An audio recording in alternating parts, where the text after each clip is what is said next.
The best way to improve your physique and be more aesthetic is to just build bigger arms. It's no secret.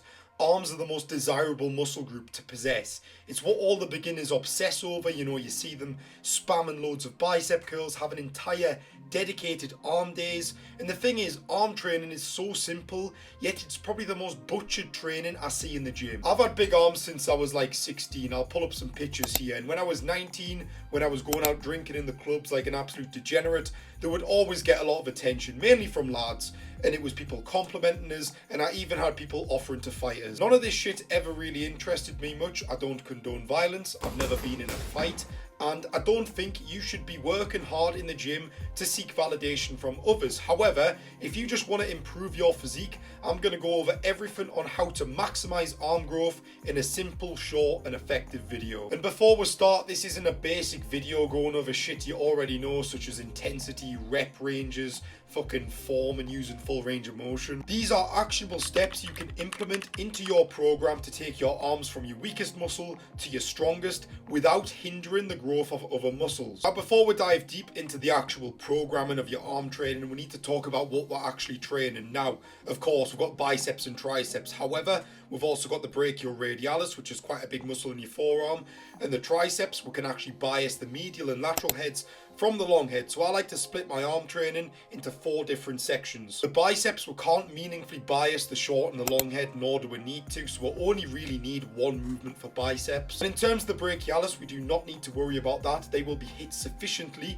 because we are doing 2 elbow flexion challenges, one for the biceps and one where we're going to be putting the biceps at a disadvantage. So that's the 4 foundations of the arm training. We've got a supinated curl for the biceps, an elbow flexion challenge where the biceps put at a disadvantage, a medial and lateral head biased exercise for the triceps, and a more long head biased exercise for the triceps. Right, so I'm going to quickly go over training splits and frequency, as most of you guys already know this. One thing I highly recommend is completely avoid arm days. You're probably wondering why I would say that. Well, the thing is, if you're already running a high frequency split, which most of you guys are, arm days are just so redundant. They're going to make recovery an issue, and they're also going to lower the frequency of the rest of your body, so just completely avoid them. Like I said before, we've got 4 movements to focus on here. If you're going to the gym to do only 4 exercises, it's a complete waste of time. You may as well do some chest, some shoulders, and some back with that, or just a fucking push-pull leg split. There is never a need to implement an arm day unless you genuinely enjoy them. In terms of frequency, anywhere from 2x to 3x frequency is good, with 3x being better as there's more opportunities for hypertrophy. Yes, studies show no significant difference between 2x and 3x.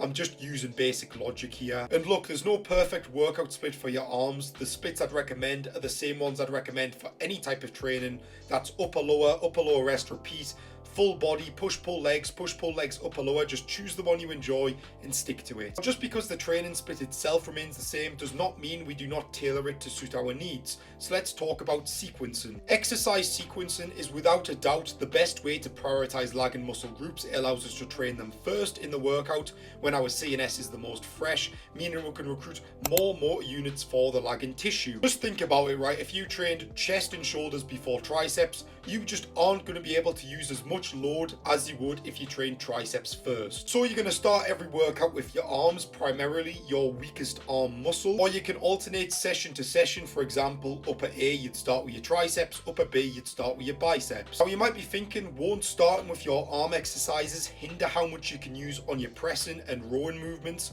Well, yes, it will. Just like starting with your presses, pull downs and rows would hinder your arm exercises. Unfortunately, we can't do a million things at once. Now, we might only need to do this protocol for 6 months until you're happy with your results and you can go back to normal training. With that being said, there is 2 things we can do to minimize how much our arm training will impact our rows, presses and pull downs. First is training arms on different days to the lifts they affect. For example, if you run push-pull legs, you can train triceps on pull, biceps on push, so your main compound lifts will not be affected by arm fatigue. If you do this, I also recommend running the split as push legs pull to further eliminate any overlap. You can even stick arm training on the top of lower body days. Now, if you run an upper lower split, I would be a bit careful with this. Instead, I'd run it as lower upper, where you do your arm training at the start of your lower day, just so your arm training won't be negatively affected by doing rows, pull downs and presses the day before. The second way to prevent your arm training affecting your chest, shoulder and back training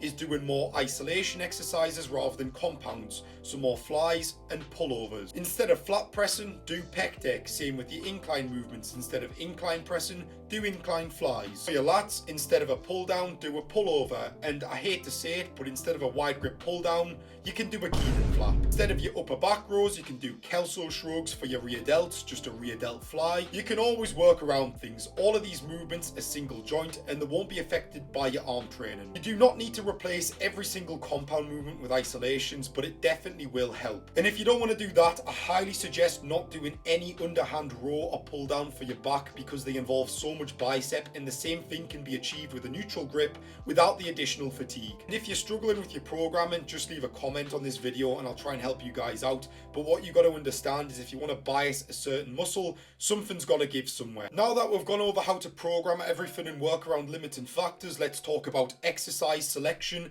and how to bias the different muscle. Exercise selection is super simple. Just choose exercises with the least amount of limiting factors that you enjoy. Limiting factors could be stuff like stability, loadability, resistance profiles, and range of motion. Ideally, we want something more stable, whether that's because it's got an elbow support, a seat, a fixed path of motion, so basically any good machine.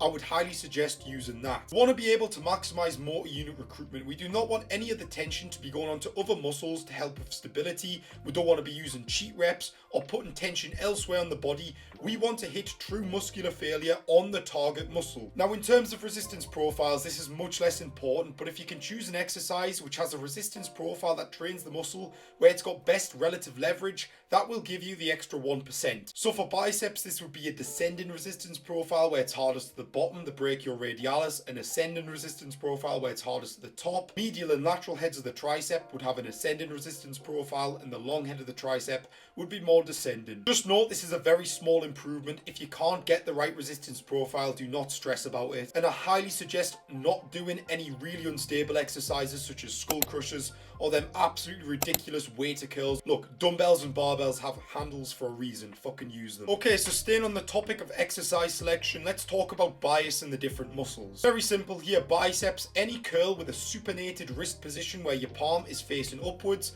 that will bias the bicep. Like I said before, if you can get a curl with a descending resistance profile, perfect. If you can't, it's not that deep. Here's a few examples of good bicep curls with very good resistance profiles. First, we've got a free weight preacher curl or a machine preacher curl with a descending resistance profile. Obviously very stable, very easy to load, just an overall great exercise. Number two, we've got a face away cable curl. This is one where the cable's running through your legs. This will be hardest at the bottom of the range of motion at full elbow extension. Now, if you add a bench and do this seated, probably unilaterally, that's even better. And number three, we've just got a recline curl. Most of the time, you don't need more than one bicep exercise, but if you run like a 2x frequency split and you've got 4 sets to play around with, then go ahead. If you want to do 2 sets of one bicep exercise, 2 sets of another, feel free, but just make sure they are not redundant. Do one where you train the biceps at a more lengthened position and one at a more shortened position. For the brachioradialis, it's just any curl where you put the biceps at a disadvantage, and we can do this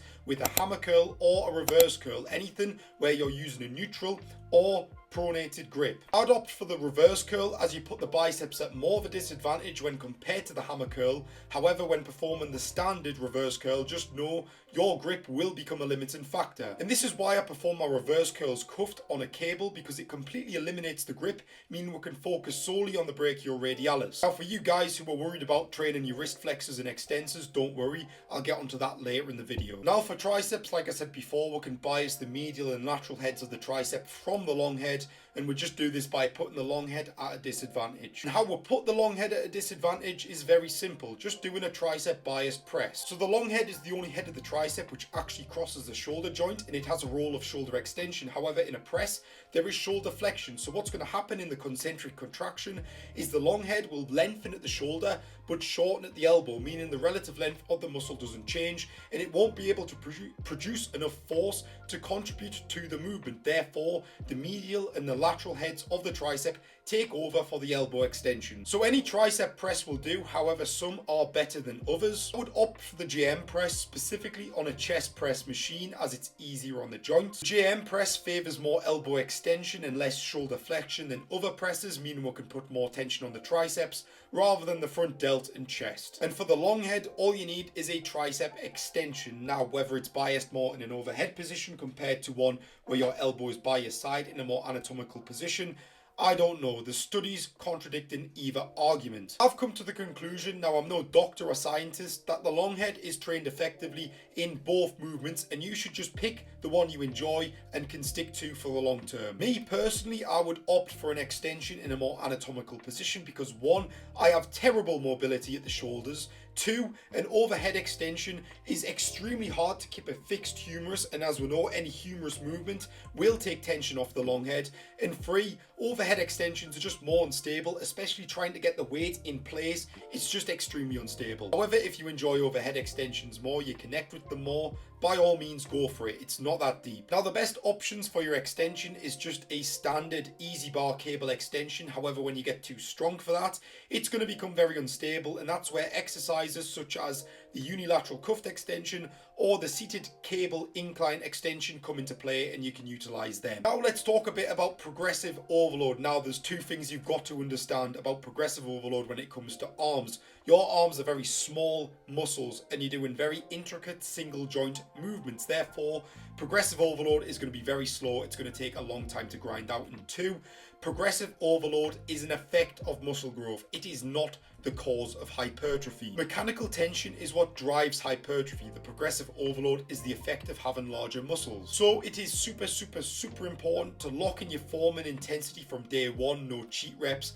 and just stick to that. Let the progression come to you. Do not try and cheat extra weight or reps using bad form. Let the progression come to you through your smart programming, your hard training, and your use of good form. Work up to the top of your rep range, whatever that may be, whether it's 4 to 8, 6 to 10, 6 to 8, whatever, and do not add weight till you have maxed out your rep range. When you are ready to increase the weight, I recommend micro loading, especially if you are doing unilateral cuffed extensions. The weight stack jumps will probably be too much for you. Quickly, before we move on to the final points of this video, we've got to talk about wrist flexors and wrist extensors. Now, for wrist flexors, what I recommend you do is a bench supported dumbbell wrist flexion curl, or you can do it on the cables. This will be more than enough to grow your wrist flexors. And now your wrist extensors, there's not really much reason to ever train them just because they are such a small muscle. They're going to have a very small visual impact. But if you want to be a maximalist, you basically just do the same thing,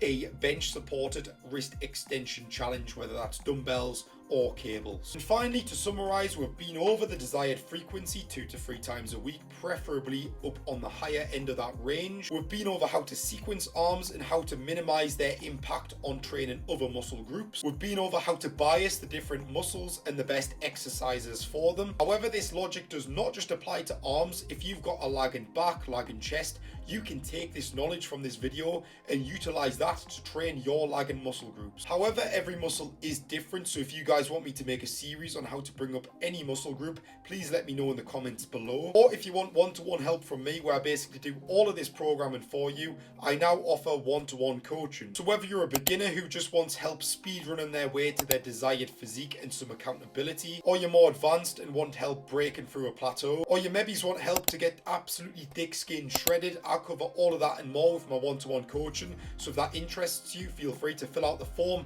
in my channel description and we'll see if you're a good fit. So that being said, guys, thank you so much for watching and I'll see you soon.